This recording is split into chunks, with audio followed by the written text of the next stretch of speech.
మిత్రులారా, నేను మీ శ్రీనివాస్ చౌహాన్, అడ్వకేట్.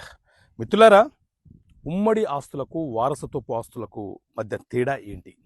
ఉమ్మడి ఆస్తులు అంటే తండ్రి బ్రతికి ఉన్నప్పుడు తండ్రితో పాటు కుమారులు అందరూ, లేకపోతే తండ్రి చనిపోయిన తర్వాత కుమారులు అందరూ కష్టపడి ఒక వ్యాపార సంస్థ నుంచి వచ్చే లాభాల ద్వారా ఏదైనా ఒక ప్రాపర్టీ కొనుగోలు చేసి ఏ ఒక సోదరుడి పేరు మీద రిజిస్ట్రేషన్ చేసుకుంటే ఆ సోదరుడు మనకు వాటా ఇవ్వలేని పరిస్థితిలో ఉన్నప్పుడు మనము న్యాయస్థానంలో కేసు ఫైల్ చేసి వాటా అడిగే హక్కు మనకు ఉంటుంది. అది ఉమ్మడి ఆస్తి అని అంటారు మిత్రులారా. ఈ ఉమ్మడి ఆస్తిలో ఎవరైతే వాటా కోరుతూ కేసు ఫైల్ చేసినారో వాళ్ళు ఇది ఉమ్మడి joint family property, joint income ద్వారా కొనుగోలు చేసిన ప్రాపర్టీ అని ప్రూవ్ చేసుకునే బాధ్యత వాళ్ళకు ఉంటుంది మిత్రులారా.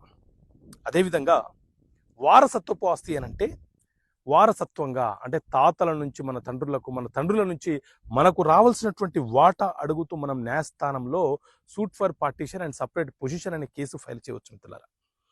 సో ఈ కేసు ఫైల్ చేసినప్పుడు వారసత్వంగా వచ్చినట్లు మనము కొన్ని డాక్యుమెంట్లను, మాన్యువల్ పహానీలను సేకరణ చేసుకొని కోర్టులో మనం కేసు ఫైల్ చేస్తే తండ్రికి ఎంతమంది వారసులు ఉన్నామో ఆ వారసులందరికీ కూడా చట్టబద్ధంగా సమాన వాటా వస్తుంది. ఇది వారసత్వపు ఆస్తి. ఓకే మిత్రులారా, థ్యాంక్ యూ. జై హింద్.